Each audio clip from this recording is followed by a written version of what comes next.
Niining panahon nga ang putling ebanghelyo gihagis sa mga hiwi nga pagtulunan.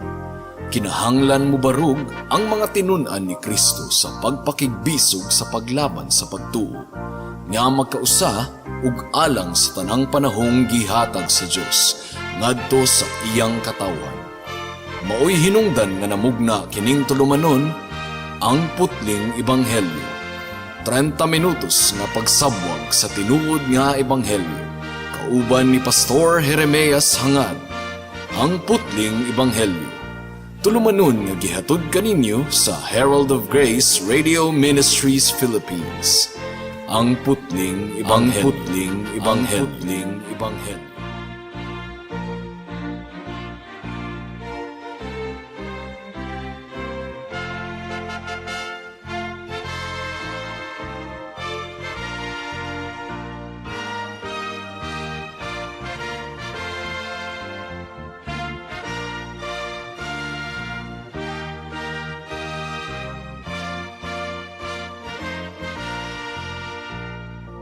Mayong hapon Mabinay, mayong hapon Negros Oriental, Negros Occidental, Guimaras, Dumaguete City, Malabuyok ug uban pang mga munisipalidad sa Cebu Province ug kutob sa tanang gidala sa Ginoo sa pagpaminaw niining atong programa nga giuluhan og ang putling ebanghelyo.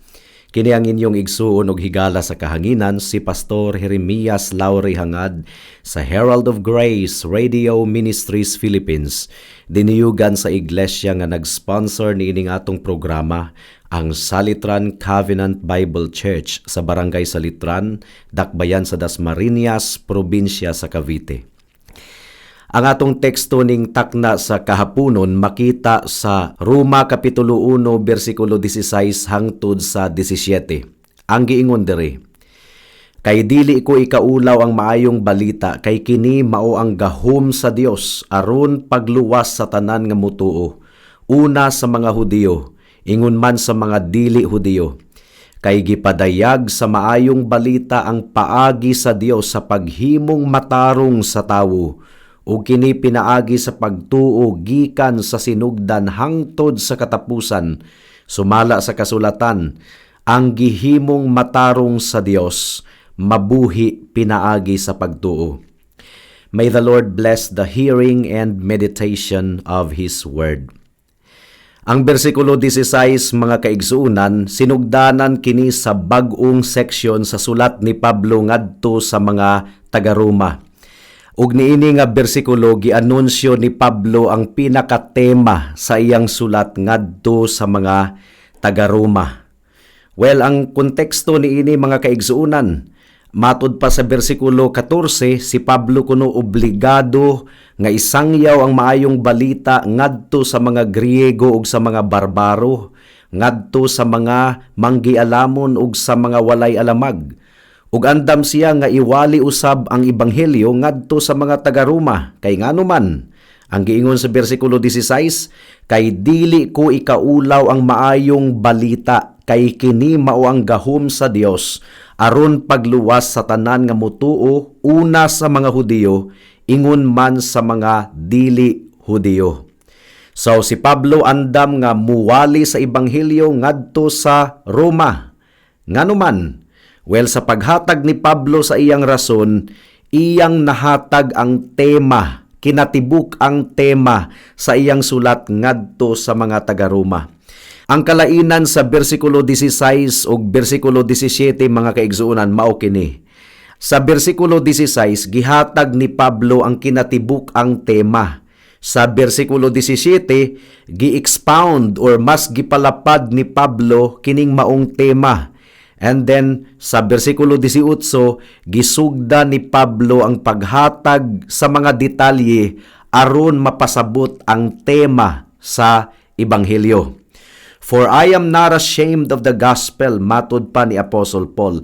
Logical, systematic ang pagpresentar ni Pablo sa mensahe niya ngadto sa mga magtutuo didto sa Roma.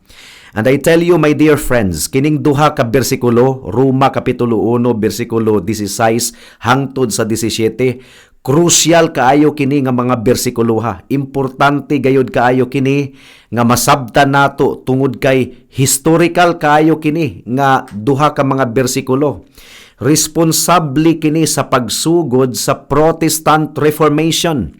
Kining duha ka mga bersikulo gigamit kini sa Dios aron mahigmata ang daghan kaayong mga sulugoon niya sa tibuok kalibutan. Dili lang si Martin Luther, kundili apil pa si John Calvin, John Wesley, ug ang tanang mga gigamit gayud sa Ginoo sa iyang iglesia sa kasaysayan sa kalibutan. Kining Romans chapter 1 verses 16 to 17 giila kini sa mga theologians as the rock bottom of reformation against all forms of unbiblical Christianity. Unsa man kining unbiblical Christianity? Kining pagtuo nga kita mahimong matarong atubangan sa Dios pinaagi sa atong maayong buhat. That's unbiblical Christianity. Ang tinuod nga Kristohanon nagtudlo nga kita ipakamatarong lamang atubangan sa Dios pinaagi lamang sa pagtuo kang Kristo ug nadawat nato kini pinaagi lamang sa iyang grasya. So kining duha ka mga bersikulo mga kaigsuonan, very crucial kaayo kini sa atong pagsangyaw sa ebanghelyo. Kini nagdeterminar sa atong mensahe ug sa atong pamaagi sa pagsangyaw sa ebanghelyo. Sa bersikulo 16 nag-ingon si Pablo nga dili kuno niya ikaulaw ang ebanghelyo. Nganong giingon man ni Pablo nga dili kuno niya ikaulaw ang ebanghelyo? Nganong gasugod man siya sa pulo nga dili niya ikaulaw ang ebanghelyo? Well, tungod kay nasabtan ni Pablo nga didto sa simbahan sa Roma, adunay mga tinuod nga Kristohanon nga natintal nga ikaulaw nila ang ebanghelyo. Mao nga giingon ni Pablo nga dili kuno niya ikaulaw ang ebanghelyo. Iyang gitabangan ang mga miyembro didto sa simbahan sa Roma nga basin og natintal nga ikaulaw ang ebanghelyo. Ngano nakaingon man kun ini mga kaigsunan? Gumikan kay si Timoteo, ang anak ni Pablo sa pagtuo, klaro kaayo nga natintal nga ikaulaw niya ang ebanghelyo, mao nga gidasig siya ni Pablo. Ikaduhang Timoteo kapitulo 1 bersikulo 7 ang giingon ni Pablo kang Timoteo, kay ang espiritu nga gihatag sa Dios kanato wala maghimo kanatong talawan, kundili naghatag kanato gahom ug gugma ug pagpugong sa kaugalingon. So, kung si Timoteo mga kaigsuunan, natintal nga ikaulaw ang ebanghelyo, natintal nga mahimo siyang talawan, unsa na lang kaha ang mga ordinaryong miyembro sa simbahan didto sa Roma, ug unsa na lang kaha ang mga ordinaryong miyembro sa mga simbahan sa atong kapanahunan karon. Mao nga igsuon, kung muingon ka nga sukad ko nahimong Kristohanon, wa jud ko mahulog sukad sa temptasyon nga ikaulaw nako ang ebanghelyo. It could be nga wa nimo masabti ang tinuod nga ebanghelyo. Tungod kay kung nasabtan nimo ang tinuod nga ebanghelyo, sama kang Timoteo, sama sa mga miyembro sa Roma, ug sama usab sa daghang mga seryosong Kristohanon, aduna gayoy tendency nga maulaw ka or imong ikaulaw ang ebanghelyo. Kay nga naman, matud pa sa Biblia, ang tinuod nga ebanghelyo, katawhan kini sa mga katawhan mga kaigsuunan. Ang tinuod nga ebanghelyo, giisip kini sa kalibutan nga walay hinungdan. Giisip kini sa kalibutan nga buang-buang. Unsay giingon ni Pablo sa unang Korinto kapitulo 1 bersikulo 23. Ang giingon diri, apan kami nagsangyaw kang Kristo nga gilansang sa krus. Kining mensahiya dili madawat sa mga Hudiyo ug binuang lamang alang sa mga dili Hudiyo. And men by nature, dili gusto sa mga tao nga katawaan sila, nga ingnon sila og buang or ingnon ang mensahe sa ebanghelyo nga binuang. Mao nga aduna gayoy tendency nga susama kang Timoteo ug sa mga Kristohanon didto sa Roma, adunay tendency nga ang ordinaryong mga miyembro sa simbahan maulaw gayod sa ebanghelyo. Kay ngano man igsuon, Nganong katawan man sa mga tawo ang tinuod nga ebanghelyo. Gumikan kay ang mensahe sa ebanghelyo pinasahi gayod. Tanawa ra gud ni, ang katong natawo didto sa Bethlehem, gipakatawo sa ordinaryo nga barangay, gadako nga panday, karpintero. Unya gilansang didto sa cross sa Kalbaryo sa makauulaw kaayo nga kamatayon. Kadtong tawhana si Hesukristo mao ang atong gisangyaw. Atong gimantala nga katong panday nga taga Nazareth, nga pobre kaayo, walay kaambong atubangan sa mga katawhan, nga namatay didto sa cross. Mao ang manluluwas sa tibuok kalibutan, and of course, ang mga bright, ang mga pilosopo, mukatawa sila, mubugal-bugal sila kung madungga nila kanang maong minsahiya. We assert that Jesus Christ is the Savior of the world. So katawaan kini sa kalibutan, and that is why there is really a strong temptation sa mga Kristohanon nga ikaulaw ang ebanghelyo. Tungod kay ang ebanghelyo, mga kaigsuunan, dili kini philosophy. Ang ebanghelyo, it is a statement of a number of facts. Now ang kalibutan kinaham gayud kaayo nila ang philosophy. In love sila sa philosophy. Gumikan kay kung ikaw philosopher, murag bright kaayo ba? You put up two opposing views and then i-discuss nimo kining mga nagkalain-laing opinion in a very detached manners. Ma-impress kaayo ang mga tao sa kalibutan. Apan ang ebanghelyo, mga kaigsunan, dili filosofiya. We are not engaged in philosophical argument. The gospel is not a system of philosophy. Ang ebanghelyo nagmantala nga si Kristo kadtong karpintero, kadtong panday nga taga Nazareth, anak sa Dios, ug iyang giluwas ang mga makasasala pinaagi sa iyang kamatayon didto sa cross. Di ba katawanan ka na alang sa mga bright ni ining kalibutana? That's very entertaining. That's the response of the people of the world. Nasabtan kini ni Pablo, mao nga iyang gidasig ang mga Kristohanon dito sa Roma pinaagi sa pag-ingon nga dili niya ikaulaw ang ebanghelyo. Usa ka pagpamatuod, kung magwali ikaw sa tinuod nga ebanghelyo, mahitabo kanimo ang giingon ni Pablo sa mga taga-Korinto, tungod kang Kristo, kami mga buang-buang, apan kamu maalamon diha kang Kristo, huyang kami, apan kamu ligon, tinamay kami, apan kamu pinasidunggan. So you see, when you preach the true gospel, dili ka popular sa mga katauhan, mga kaigsuunan. Pero ang giingon ni Pablo, kung gusto kamo nga makabaton sa kaalam sa Dios, kinahanglan nga mahimo ikaw ang andam sa pagdawat sa mga pagbugal-bugal sa mga katawhan dinhi sa kalibutan, bisan pa og pagaisipon ikaw kanila nga buang-buang. So Paul has to become a fool for the sake of Jesus Christ. Giisip si Pablo nga buang-buang tungod og alang sa atong Ginoong Hesukristo. Now, importante gayud kaayo, mga kaigsuonan, nga ma-realize nato kini. For this reason, kining ni ang mensahe nato, kung katawanan kini sa kalibutan, kung balibaran kini sa kalibutan, usa kini ka test kung tinuod ba gayud ang ebanghelyo nga atong giwali. Gumikan kay ang tinuod nga ebanghelyo, makaulit kini sa igdulungog sa mga katawhan. Usbon ko, mga kaigsuonan, ang tinuod nga ebanghelyo makapasuko kini sa mga katawhan.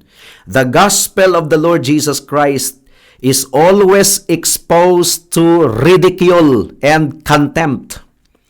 Ang natural nga tawo dili gayud mo dawat sa ebanghelyo. Well, ang pangutana, mga kaigsunan, is that the kind of message that you preach? Ang ebanghelyo sa Dios dili kini popular sa natural nga tawo, mual kontra gayud ang mga katawhan niini.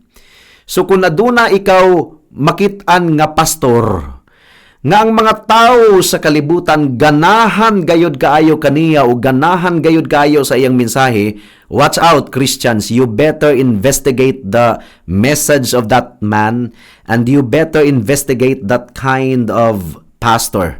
Gumikan kay ang tinuod nga magwalali sa tinuod nga ebanghelyo, balibaran gayud sa mga katawhan.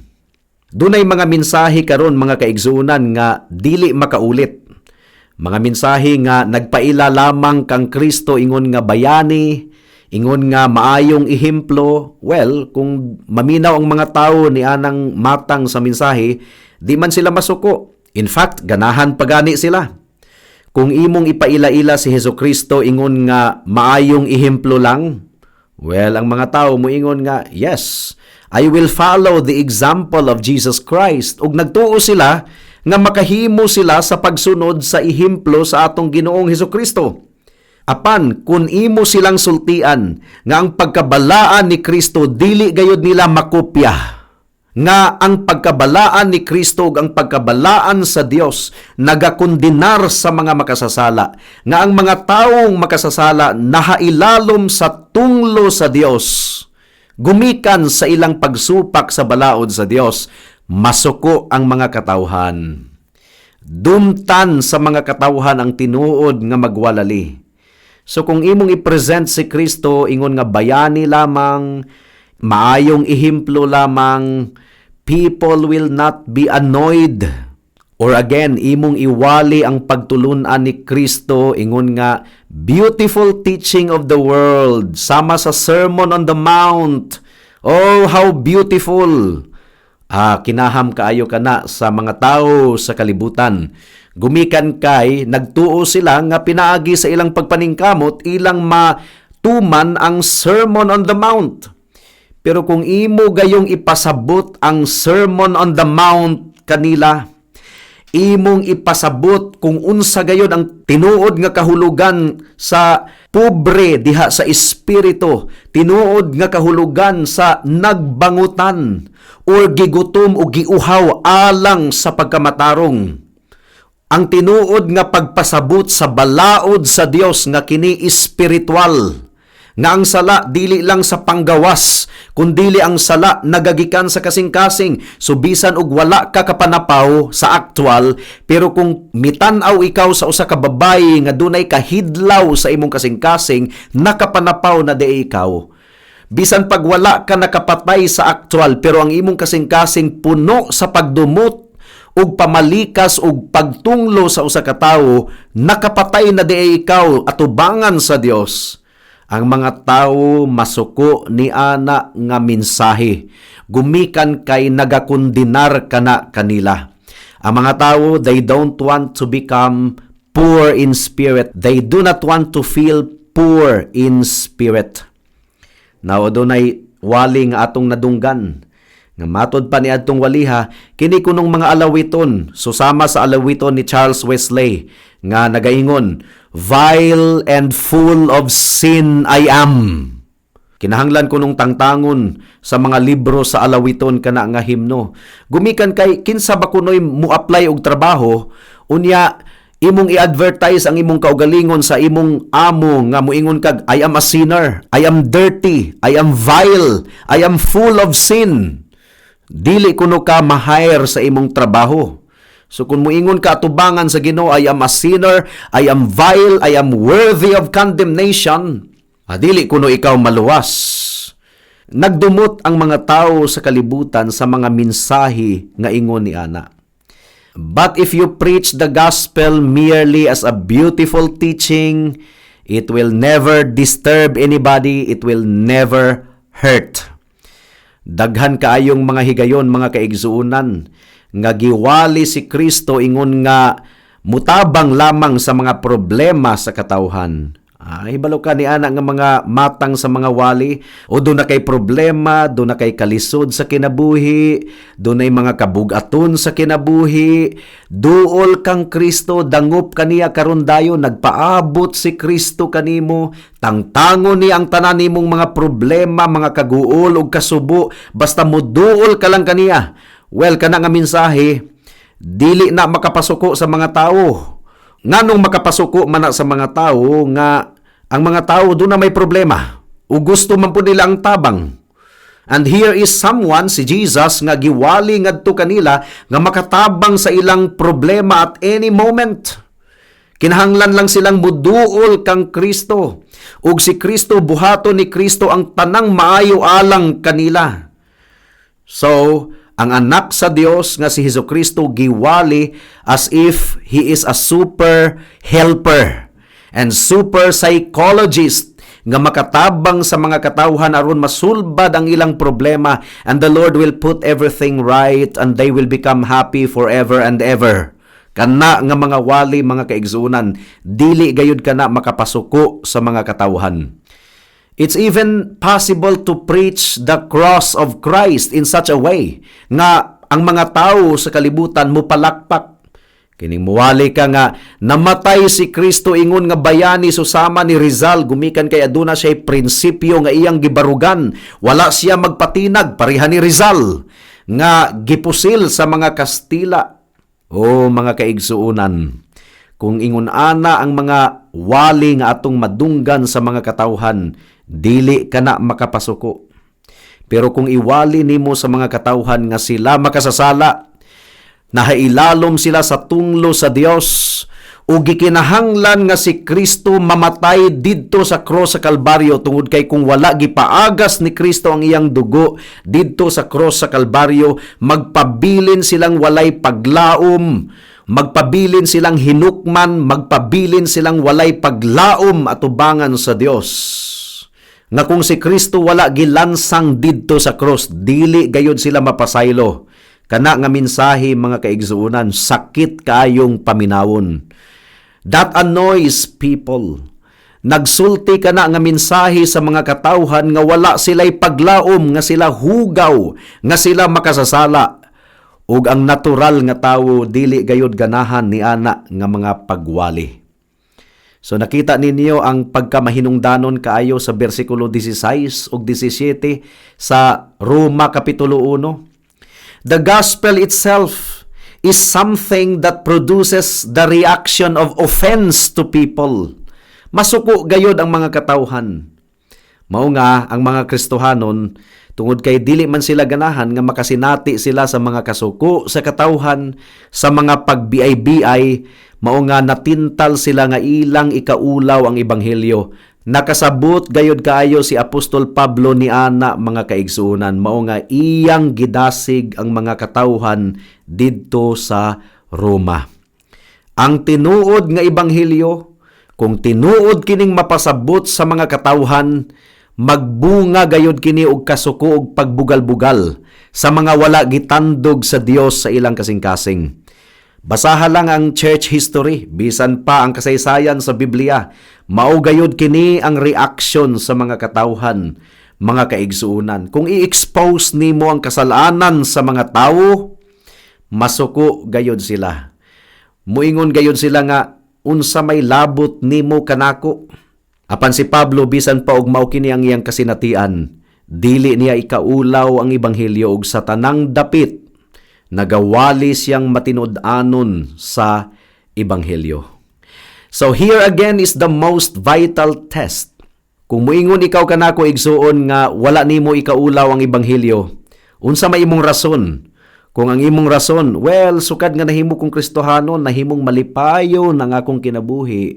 Kung doon na kayo problema, murag, relax lang ko kanunay. Kung muadto ka sa mga kulto nga simbahan, ingon ana pod ang ilang iistorya nimo nga sukad nga nahimo silang membro ni ana nga kulto, malipayon sila sa ilang pamati, mga kaigsuunan.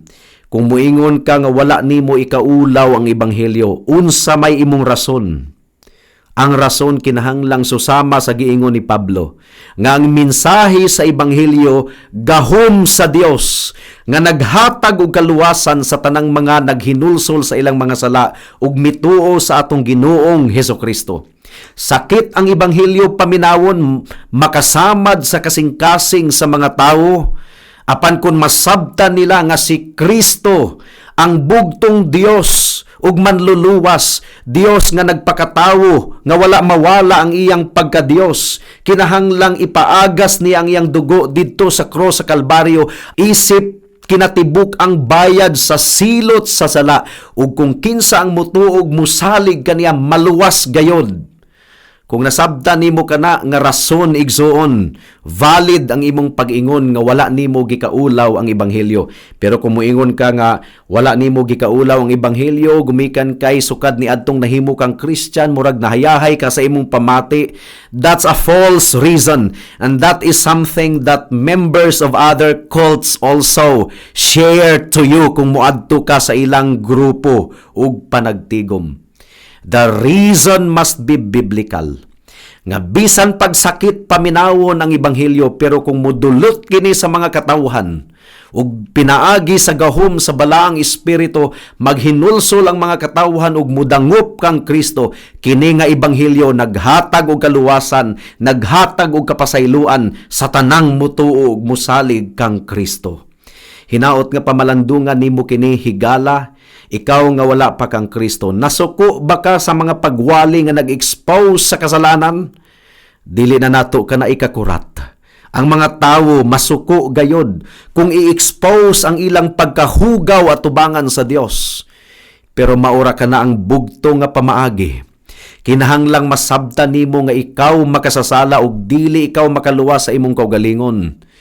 Si Pablo sa una, sa wala pa niya masabti ang iyang pagkamakasasala, nindot kaayo ang pamati niya sa iyang kaugalingon. Murag gibuutanan kaayo siya sa iyang kaugalingon. Apan niadtong nasabtan niya ang iyang sala at tubangan sa Dios, nga iyang giligsan ang balaod sa Dios, nga iyang gisupak ang sugo sa Dios. Nasabtan niya nga siya makasasala. Namatay si Pablo sa iyang pamati. Nahimo siyang hopeless. Apan si Kristo nagpaila-ila kaniya, nadunggan niya ang mensahe sa ebanghelyo. Midangop si Pablo kang Kristo. Ug siya gipasaylo sa tanan niyang mga kasalanan, ug gihatagan og pribilehiyo nga mahimong apostol, nangalagad sa Ginoo taliwala sa mga kalisod. Tungod kay nasayod siya nga ang mensahe sa ebanghelyo naghatag kaniyag kaluwasan, buot usab niya nga madawat kining kaluwasan sa mga katawhan nga wala pa makahibalo niini. Hinaot nga nakita nimo kini higala, hinulsuli ang imong mga sala ug dangop kang Kristo, ingon nga imong bugtong Dios ug manluluwas. Buhata kini karon kay basin ug ugma ulahi na ang tanan. Hangtod din hinalang kita taman sa atong pamalandong ning takna sa kahaponon, tungod kay wala na kitay oras pa. Ako kamong padayon nga giimbitar sa pagpaminaw sa atong programa sa matag Miyerkules, alas 6 hangtod sa alas 6:30 sa hapon dinhi sa Power 102.1 RFM. Daghang salamat.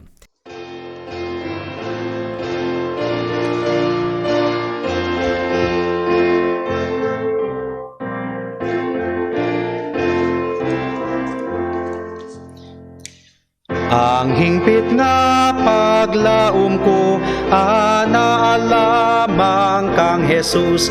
Akong lawas nun nga kusog, di magpulos kun wa siya. Si Kristo mao ang bato, maligong baruganan ko, maunlod ko kun wa siya. Bisan kangit-ngit mo abot, sa grasya niya mo salig ko. Bisan ang bagyo mo huros, sinipit ko di matarog. Si Kristo mao ang bato, maligong baruganan ko, maunlod ko kun wa siya. Ang saad ug ang pulong niya, sa bagyo sa lipdanan ko. Ug kun maluya king kalag, musangpit ko kaniya lang. Si Kristo mao ang bato, maligong baruganan ko, maunlod ko kun wa siya. Ug kung balik na siya, andam ako sa paguban, kay ang katarong ni Jesus ako karon na batunan. Si Kristo mao ang bato, maligong baruganan ko, maunlod ko kunwa siya. Alang sa dugang nga mga pangutana, mahimong mo text kang Pastor Jeremias hangad sa 0935 744 3030.